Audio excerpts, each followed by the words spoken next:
इस लेसन में रेज़न पोरिंग को हम देखेंगे। तो सबसे पहले I will start with mould release spray. As you know कि सिलिकॉन मोल्ड्स जो हैं वो स्टक हो जाया करते हैं रेज़न के साथ।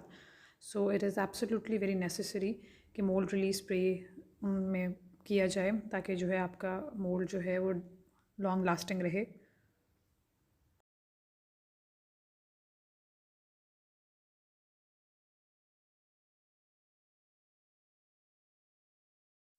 नेक्स्ट मैं लेकर स्प्रे करूँगी अपने कुछ आर्ट पीसेस पे और कुछ पे ग्लॉस वार्निश करूँगी। ग्लॉस वार्निश का पर्पस बेसिकली ये होता है कि एक तो वो आपके पीस को सिक्योर करती है। सेकेंडली आपको आपके पीस के ऊपर एक शाइन आ जाती है, एक ग्लॉस आ जाता है, जो कि लेकर स्प्रे से नहीं आता है।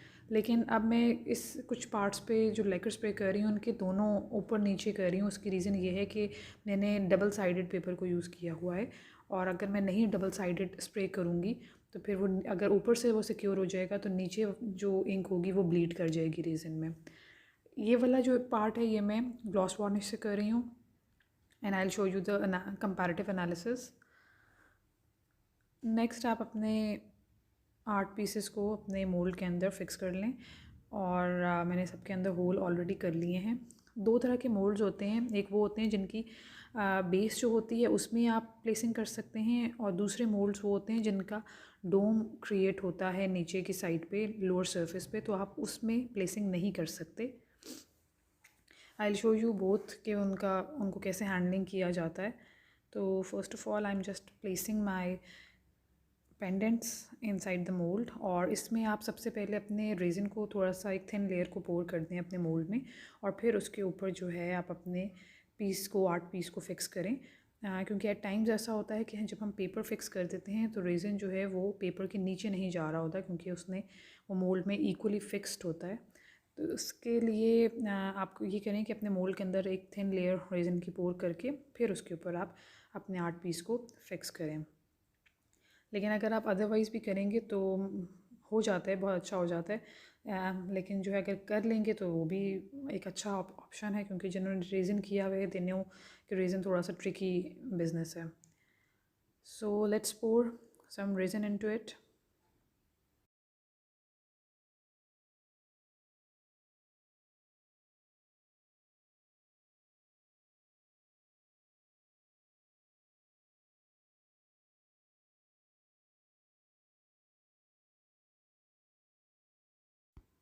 Now as you can see कि इसमें जो हार्ट्स वाला मोल्ड पड़ा हुआ है और जो स्टार और मून वाला है, स्टार हार्ट्स में स्पेसिफिकली आपको एक ओवल सा एक डोम नज़र आ रहा है लोअर सरफेस पे।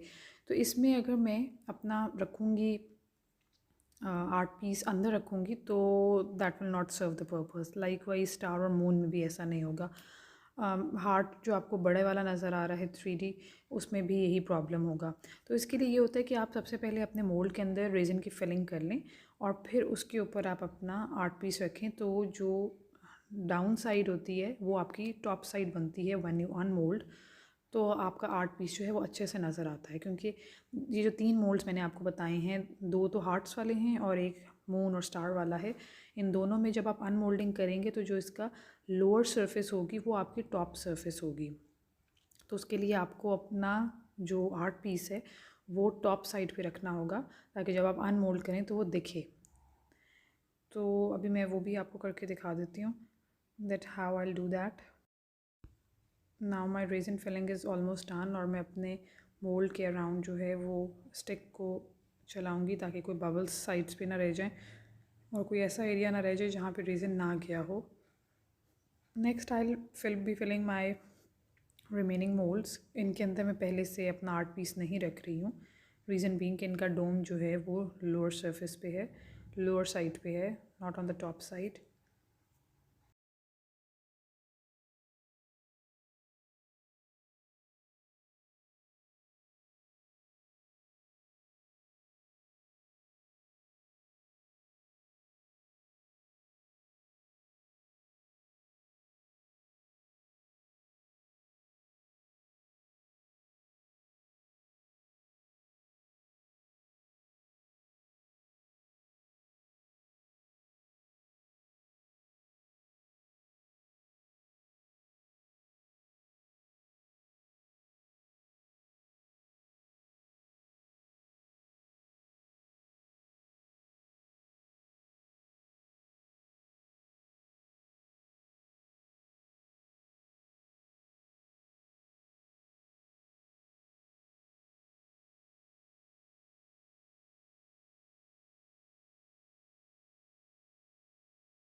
Next of course you have to torch your bubbles, ताकि कोई भी बबल्स रह ना जाएं, वरना आपका आर्ट पीस जो है वो ब्लरी कर देगा।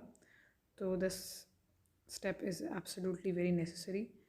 अब मैं अपने मून जो है उसको टॉप साइड पे उसकी फिक्सिंग कर रही हूँ, और इसको बहुत ज़्यादा एग्जैक्ट शेप अगर ये ना भी हो आपके मोल्ड से तो भी काम चल जाएगा। रीज़न बीइंग कि जब ये हम अनमोल्ड करेंगे तो जो एक्स्ट्रा पेपर होगा उसको आप साइड से ट्रिम कर सकते हैं, और जो रेज़न है उसके साथ ये पेपर बहुत अच्छे से फिक्स खुद ही हो जाएगा, क्योंकि resin itself is a very hard kind of glue, और वो ग्लू का पर्पस भी करता है। तो you just have to place your paper over resin और rest resin will do its job. और इससे जो है जब मैं अनमोल्ड करूँगी तो जो पेपर है वो अब मैं उल्टा रख रही हूँ, क्योंकि मुझे ये ब्लू वाला पोर्शन नहीं चाहिए था, मुझे इसके नीचे ब्राउन्स और वो जो रेड पोर्शन है वो चाहिए था। So I will dip this heart inside it, और रेज़न को मैं कवर कर लूँगी फुली। जब मैं अनमोल्ड करूँगी तो मुझे इसका जो नीचे वाला पैटर्न है ब्राउन्स एंड रेड्स में, वो मुझे नज़र आएगा हार्ट के अंदर से। And I am not concerned कि नीचे वाला जो पोर्शन है उसका क्या कलर है। Likewise I will do the same thing with my year studs. Year studs जो हैं, अब इसमें जब मैं पेपर अपना फिक्स कर लूँगी तो इसके पीछे मैं अपनी ज्वेलरी बेस को अटैच कर दूँगी, as we have done in resin course. That is not the part of this course, क्योंकि आपकी रेज़न फिक्सिंग जो है दैट इज़ अनदर डायरेक्शन। तो इसके पीछे आप किसी भी E6000 एक ग्लू होती है वो भी लगा के आप अपना ईयर बेस जो है, स्टड बेस जो है वो लगा सकते हैं। So now when I have unmolded, you can see that this is how all these things will look like. You can create multiple options out of them.